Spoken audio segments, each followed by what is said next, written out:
Hi folks, Ralph with Stray Benzes here.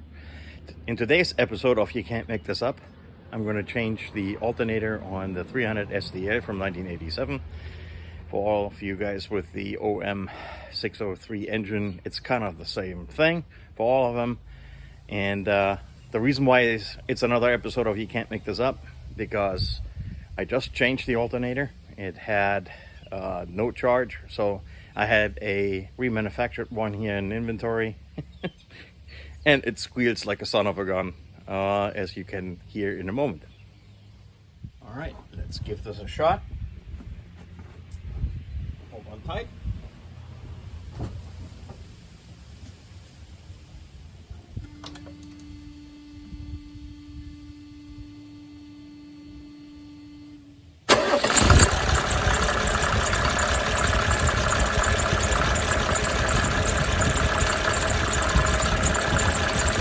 The chirping sound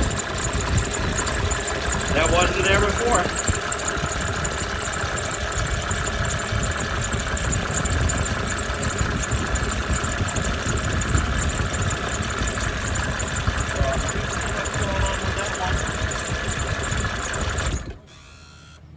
Let's see what's up with that.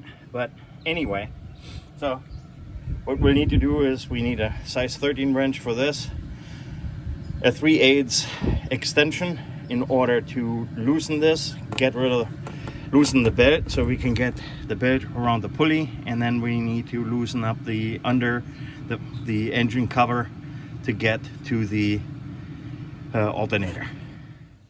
First things first, let's make sure that we are going to disconnect the battery. It's working on the alternator. There is a possibility of us shorting somewhere, and that would not be good. So once we've got this disconnected, we can now focus on the belt tension mechanism right there. You need a size 13 wrench right here.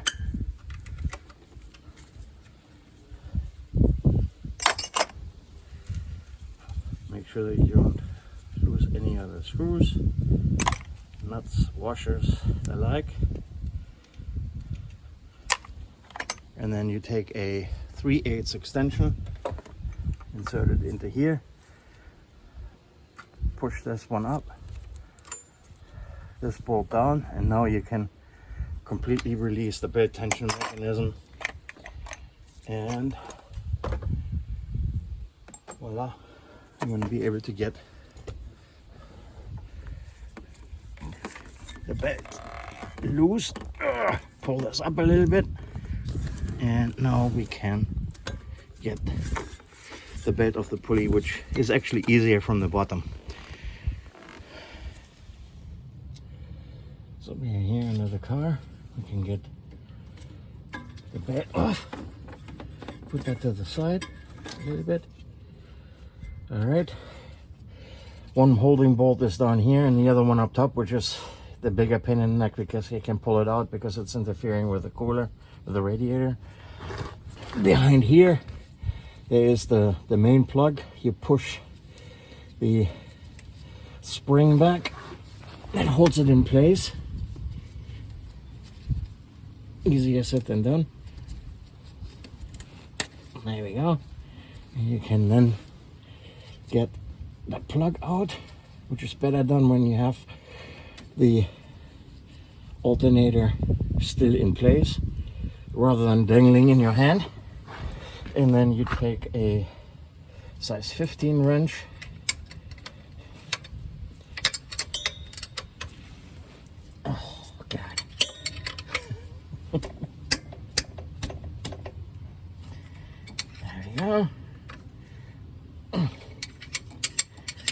and once this one is out, we focus on the other one up on top.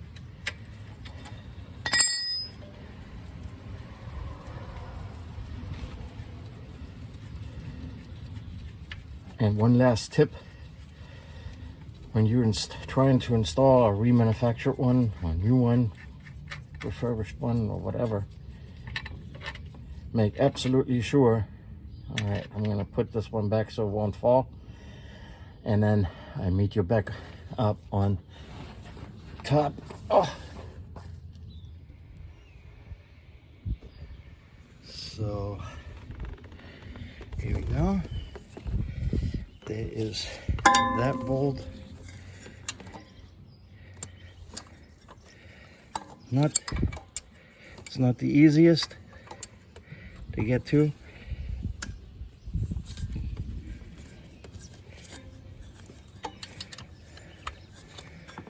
And like I said, it's gonna interfere with the big radiator fan. You need calibrated Swiss Army knife fingers in order to get to it. And it won't come out just by hand. But you get the drill. You're catching the drift here. And as I was saying before, try to anyway. As you are trying to assemble another alternator in here, I've had the bracket holes not line up with the engine mount, and I had to drill out those the actual mounting holes of the alternator in order for this to fit. So before you mount it, if you can, line up these holes before you stick this thing in, and you're gonna fiddle with it for a while, and you figure out that the darn thing has to come out anyway to drill out those holes a little bit in order for them to line up with the engine brackets. See you in a second. All right, the upper one is loose. There we go. That's why I left the lower one here in the bracket. All right, and with that, with the lower one gone, I can now get the alternator out, and you do the mounting of the other one, the new one, back in reverse. There you go.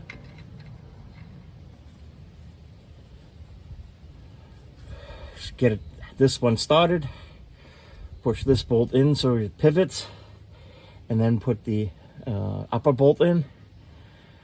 Snug them up by hand, tighten them up, put the plug back on, and then you put the belt back on where it belongs, and that is that.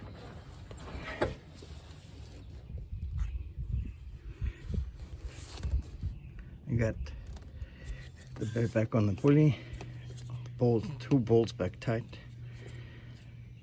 plug in place, and now we can get the belt tension mechanism back into the running position.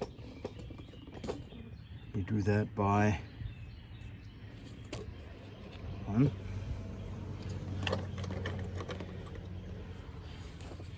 pushing this back down, getting the bolt all the way through, and then you secure it with that nut. Tighten this back up.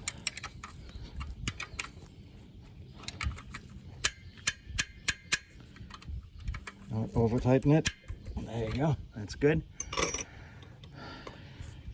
Reconnect the battery, and let's see what happens when we switch it back on. And no more squeal. That is what that was.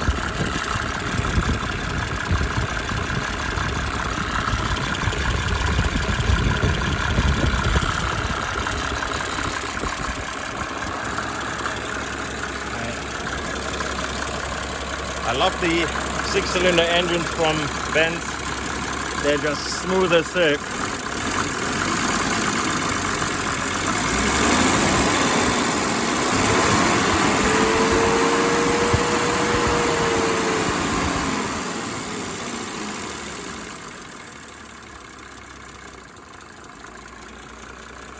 Smooth as silk.